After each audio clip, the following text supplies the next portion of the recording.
Hi, I did a video on an RC30 and I got a very strong comment on preloading an oil filter. I'm just going to show you how an oil filter works. If you look in here, those little holes there are the feed, so that's the filtered side, it comes through to there. That is the exit straight to your crank, the bigger hole. Now, if you preload it with contaminated oil, it's going to go straight to your crank. But what you could do if you wanted is blank that one off and fill it from there. Takes forever. When you get a new oil filter,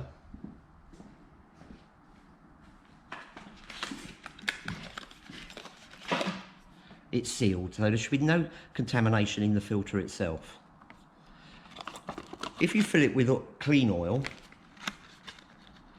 I'm sure oil companies don't sell contaminated oil, but just check it. If you're nervous, pour it into a glass, check it.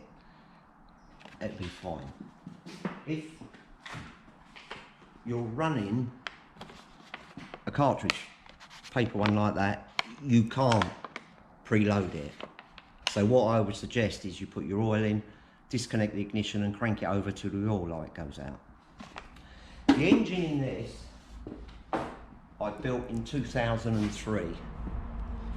The engine actually ran till early 16, where it was slightly on the throttle, puffing out the exhaust. We was due to go to the Isle of Man in 17. To find out when we was going to refresh the engine that we couldn't get any parts for it.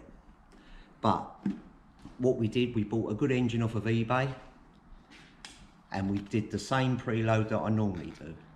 But what I will show you, if you look down here,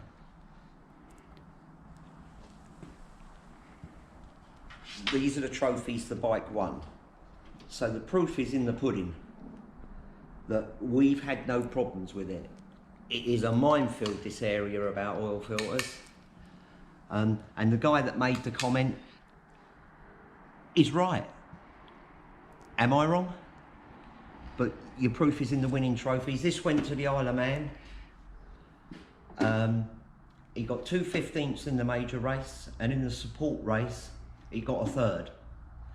If you look through our videos, you can see it on the track.